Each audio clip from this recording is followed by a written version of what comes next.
ദേശീയപാത 66-ൽ ചാവക്കാട് പാലത്തിന് മുകളിൽ വിള്ളൽ. 50 മീറ്ററിലേറെ നീളത്തിലാണ് വിള്ളൽ രൂപപ്പെട്ടത്.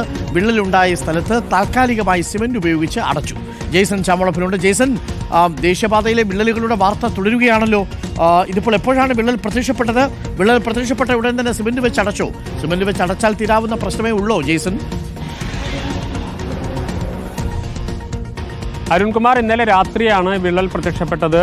പ്രധാനമായും ചാവക്കാട് മണത്തല ഭാഗത്ത് കഴിഞ്ഞ ഏതാനും മാസങ്ങൾക്ക് മുമ്പ് ദേശീയപാതയുടെ നിർമ്മാണവുമായി ബന്ധപ്പെട്ട വലിയ വിള്ളലുണ്ടായിരുന്നു. അവിടെയും ഇതുപോലെ പാച്ച് വർക്കൊക്കെ നടത്തിയിരുന്നു. ഇപ്പോൾ അതിന് ഏകദേശം അടുത്ത് തന്നെയാണ്, ഏകദേശം 50 മീറ്റർ നീളത്തിലാണ് ഇപ്പോൾ വിള്ളൽ കണ്ടിരിക്കുന്നത്. വിള്ളൽ കണ്ട ഇന്നലെ രാത്രി തന്നെ ഇവർ താൽക്കാലികമായ ഒരു പാച്ച് ചെയ്ത് താൽക്കാലികമായ പരിഹാരം ഉണ്ടാക്കിയിട്ടുണ്ട്. പക്ഷേ അത് സ്ഥിരമായി നിൽക്കില്ല എന്നാണ് നാട്ടുകാർ പ്രധാനമായും പറയുന്നത്. അതിന് ശാശ്വതമായ പ്രശ്നപരിഹാരം വേണം. ഇനിയും മഴ കനത്താൽ വീണ്ടും വിള്ളൽ ഉണ്ടാകാൻ സാധ്യതയുണ്ട് എന്നതാണ്. പ്രധാനമായും 3-4 യുവാക്കൾ ഈ സമീപത്തോടെ നടക്കാൻ ഇറങ്ങിയപ്പോഴാണ് ഈ വിള്ളൽ കാണുന്നതും ഈ വിള്ളൽ വിവരം പുറത്തറിയുന്നതും. ഉടനെ തന്നെ ദേശീയപാതയുടെ നിർമ്മാണം നടത്തുന്നവർ എത്തി താൽക്കാലികമായ പരിഹാരം ഉണ്ടാക്കി. പക്ഷേ ആ താൽക്കാലികം മാത്രമാണ് എന്നതാണ്. ആ വാക്കുപോലെ തന്നെ താൽക്കാലികമാണ്, ശാശ്വതമായ പരിഹാരമല്ല. മഴ കനത്താൽ വീണ്ടും ഇടിയാനുള്ള സാധ്യതയുണ്ട്. അരുൺകുമാർ ഇവിടെ.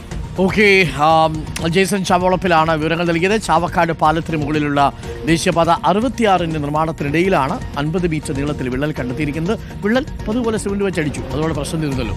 പക്ഷേ അങ്ങനെയല്ല, സാങ്കേതികമായ തകരാറുണ്ടെങ്കിൽ അത് കൃത്യമായിട്ടും പരിശോധിക്കപ്പെടുക തന്നെ വേണം.